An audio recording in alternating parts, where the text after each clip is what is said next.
welcome back to Jessica's Reading Room. My name is Kim, and we are here with another monthly wrap-up video. And yes, it is the month of November. Yes, we are very festive here. If you have followed us for a while, you know that normally November and December I film in front of the Christmas tree because the library turns into like Christmas chaos every year. Like, that's where I wrap all my presents. It's kind of the overflow area, and I like soothe myself by saying, well, you know, I'm gonna have to like reorganize and clean it in January anyway, because January is the month of renewal and reorganization and redemption and whatever other type of, okay, all right, you know what I'm talking about. So that means that November and December, we usually film here in front of the Christmas tree, and yes, you see the fireplace with the Santa Claus in it, because we don't actually use a fireplace. So yes, okay, basically, this is the video where I tell you what I read for the month. It's a little redundant considering that I just said it's the monthly wrap-up. Okay, all right, so we're just gonna go ahead and go straight into it, okay? All right, I've been cleaning today, so I've like inhaled fumes. Not like the fun kind of fumes, but like the probably dangerous kind of fumes, but yet still give you that. Okay, all right, we're just gonna keep going. All right, so firstly, what Kim read in the month of November 2021. So we'll start off with Hell Night in Hopewell by Wofford Lee Jones. Ta-da! Now, interesting thing about this story is that when I was in college, I majored in history. I know, not the most practical of majors, but I have to say, I really loved it. I enjoyed it, loved all my classes. And at Bob Jones University, I don't know how this is in other schools, but at Bob Jones University, your senior year, you take historiography the first semester, and then you take historical research and writing the second semester. I really suck at those kinds of things. It's just kind of sort of how I am. I'm actually one of those people who, when you say, oh, you majored in history, so you're going to be a teacher, I'm like the one who says, well, yeah, because I'm better at that than I am the actual research and writing side of things. But all of that to say that the topic of my senior paper was the Hopewell Tuberculosis Sanatorium in Greenville, South Carolina. I remember we would drive past it almost every Sunday when we went to church. Unfortunately, it was one of those things where I never actually got to go and see it up close. I had seen it, thankfully, but I had never actually been able to see it up close. By the time I started writing my paper, it had burned down. It was very tragic, but I had a lot of fun researching it. I mean, you guys know, I mean, again, shouldn't surprise anybody, and it really shouldn't surprise me that when I was given the choice to pick a random historical place to write about, that I picked a tuberculosis sanatorium. Apparently the signs were all there, I just never actually accepted the signs until like later, you know? So anyway, I came across this book on Amazon and I was like, oh my gosh, the Hopewell Tuberculosis Sanatorium, I wrote my paper on that, I love that place, oh my gosh. So I ended up buying it. And I read it, and oh my gosh, it was really good. I really liked it. Like, I was having way too much fun with it, and the whole time I'm sitting there reading it, I'm like, dang it, I missed out on a lot of fun. I mean, it just, I mean, okay, the Hell Night, okay, fine. You know, I probably could have done without the hell part, but dude, I could have gone in there and I could have explored the place. I mean, what the fudge? Anyway, so this was a really good book. I really liked it. I actually got in touch with the author. He's super cool. He and I were having fun geeking out over it. Possibly another story coming from him about Hopewell. Okay, but I really liked it. It was really good. And it's a lovely cover too. Okay. Oh, and I got a copy of my senior paper from my professor. And if you had any question about whether or not I'm good at historical research and writing, all you have to do is read that paper and you will see that I'm not good at historical research and writing. Okay, all right. Next, we have here a lesson in redundancy is what we have. Asylum by Madeline Rowe.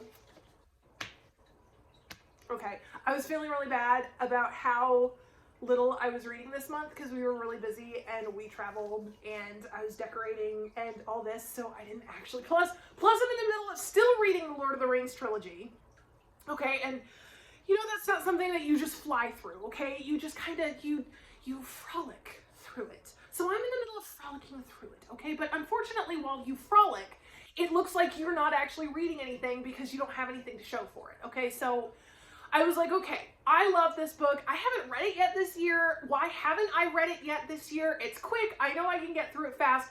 So I read it, and it's still brilliant. Just saying. I mean, if you haven't read that series yet, you probably should because it's amazing. Okay. All right. Then we get into like some crazy, well here, let's divide this up. How about we'll divide it up into festive and non-festive? Because like, there was a lot of really festive stuff considering that it's November. It's not even December yet. And like Thanksgiving was only last week. So I read like a little bit of non-festive stuff, but then I read like a lot of festive stuff. So we'll finish up the non-festive. This is so random, but I was at Ollie's and these colors kind of spoke to me. It is the Sweet Rot, written and illustrated by Joe Simcoe.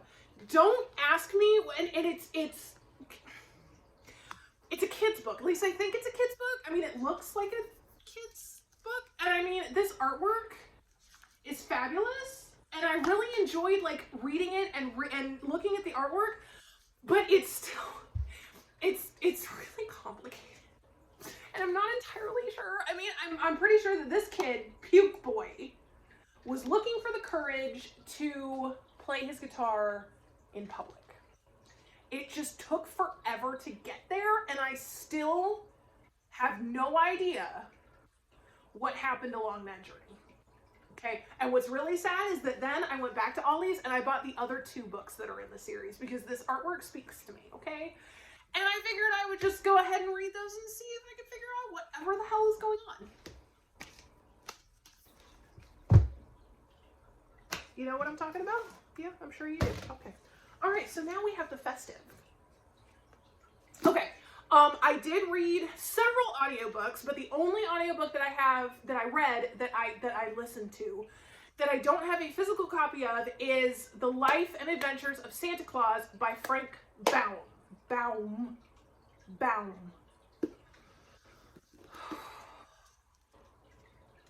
I don't know what's happening. It's the fumes. It's the fumes. That's what it is. Okay. I don't know. Anyway, the same guy who wrote The Wizard of Oz wrote this really cute, I mean, it's definitely a short novel. Is it a novel? Yes, it is. But it was actually this really cute novel about the origins of Santa Claus. It was fascinating because it was very non-traditional.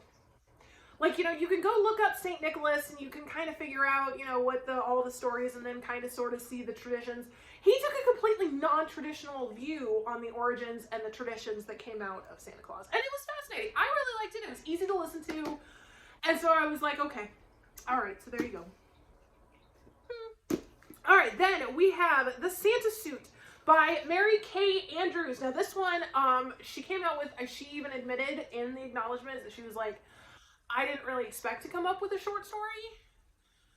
But then it just kind of, she wrote it and she said, okay, let's go ahead and publish it. And she published it in time for Christmas. And it's really good. Like, I'm not a real big Hallmark movie kind of person.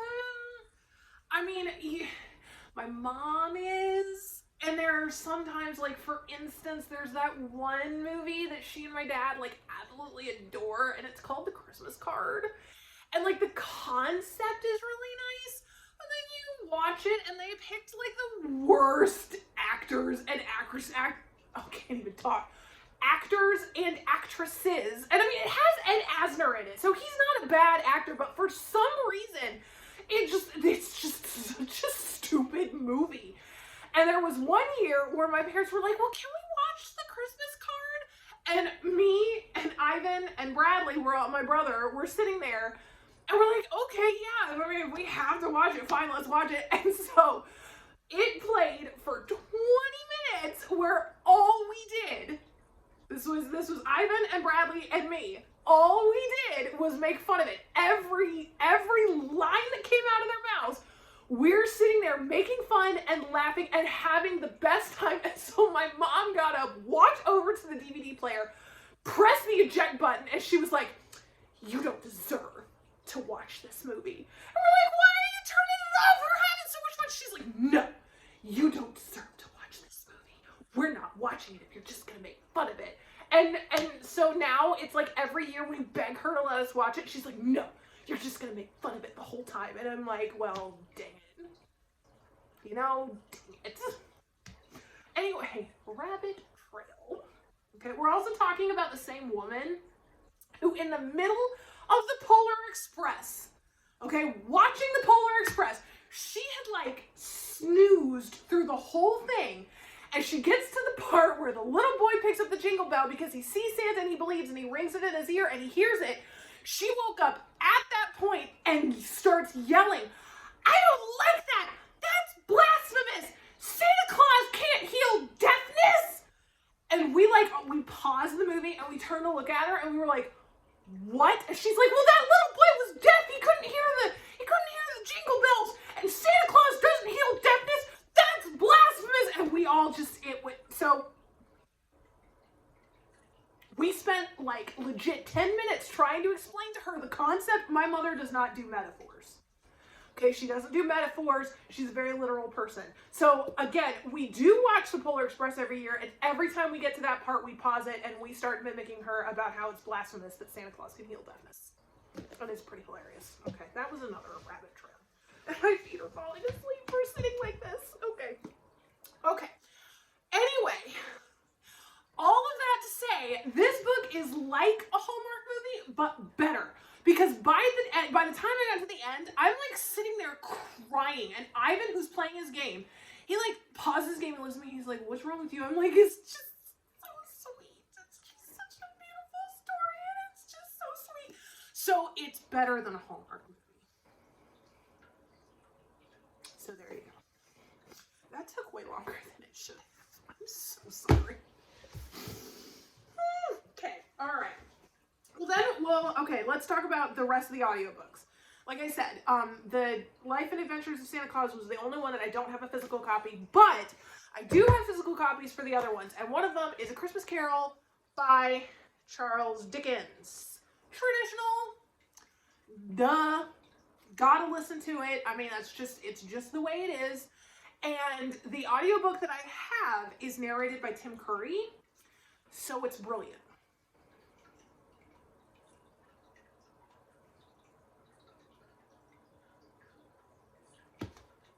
There's nothing else to say.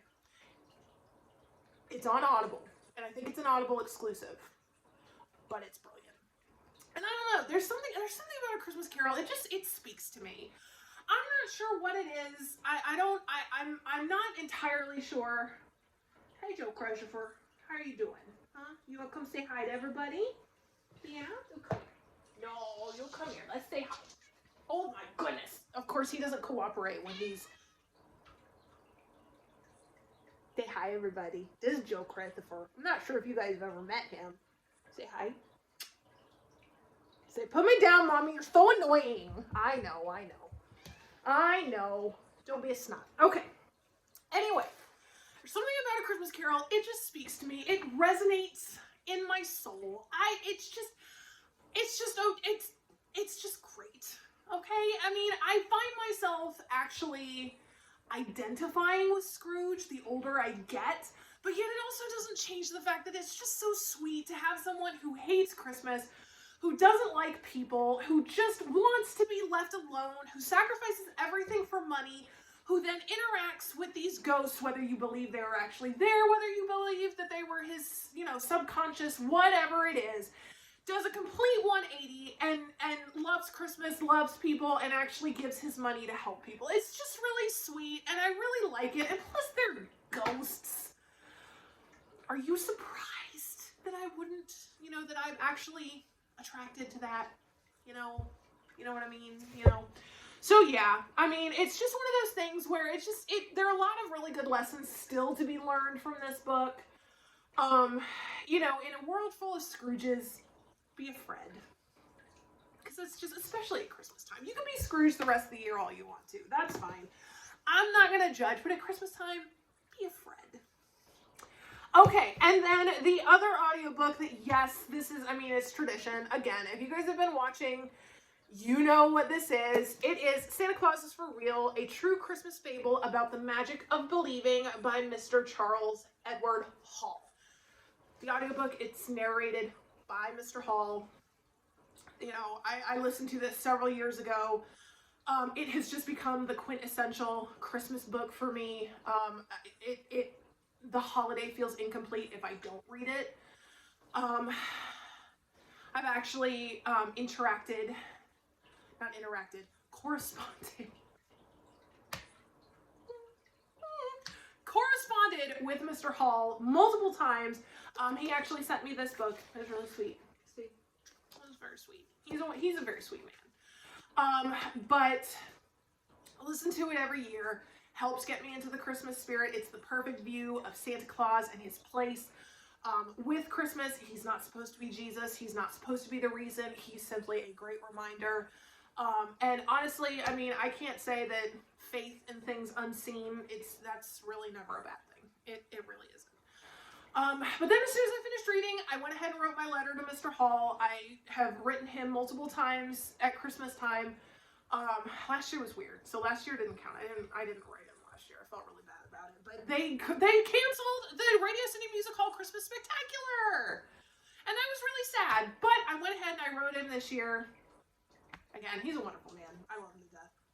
And now I have a Joe Christopher hair on my tongue. Okay, so yes, so I read this. If you haven't read this, I absolutely suggest you do because it's brilliant. Okay, then we have Miracle on 34th Street by Valentine Davies. This one was really odd because apparently this book, because see, instead of appearing first on the printed page and then making his bow upon the screen, Mr. Kringle completely reversed the procedure. So they actually, this Mr. Davies apparently did the screenplay for the old movie, Miracle on 34th Street, and then went back and actually wrote the book, which is really odd because the book, which you would think the book would just kind of be like a you know, prosier version of the screenplay, but no, actually, if you hadn't told me that the screenplay came first, I would have just assumed that the book came first because they're not the same. And I find it really fascinating. Like it's really good. I definitely like the book better, though the movie is a classic. So I mean, they kind of complement each other really well, which is a good thing. There's no real conflict between the two. So I mean, it just, the book just kind of gives. It's just kind of your typical book versus movie thing. Well, now my hair looks weird. Okay, all right, there we go. Oh, that's better. Okay. Anyways, and it's really fascinating too because this book would totally appeal to somebody like me because it's not just about Christmas time. It's not just about Macy's at Christmas. It's not just about Santa Claus. It's actually about the United States judicial system. Like, there's an actual trial about whether or not this lawyer can prove that Santa Claus is real and that Mr. Kringle is Santa Claus, and how to prove in a state court that Santa Claus is real and that Mr. Kringle is Santa Claus. It's fascinating. It is fascinating, and I loved it. So I thought it was really good. Okay. All right, then we just kind of have your traditional, I mean, again, we're talking kids' books. I don't have any problem admitting that, yes, I cheated and read kids' books, because that's just how it is. We have The Night Before Christmas by Clement Moore. I mean, what all can you say? As I throw it around. Okay. And then we have How the Grinch Stole Christmas by Dr. Seuss. Classics, you know. So, 1, 2, 3, 4, 5, 6, 7, 8, 9, 10. Okay, 10 books in the month of November. I'm totally okay with that. I'm good with it. And look, we're under 20 minutes. Yay! Okay, so we'd love to hear about what you have been reading. Tell us down in the comments if you have any book recommendations or suggestions for the channel. We would love to hear it, and I hope everybody has an amazing month of December, and Merry Christmas. Bye.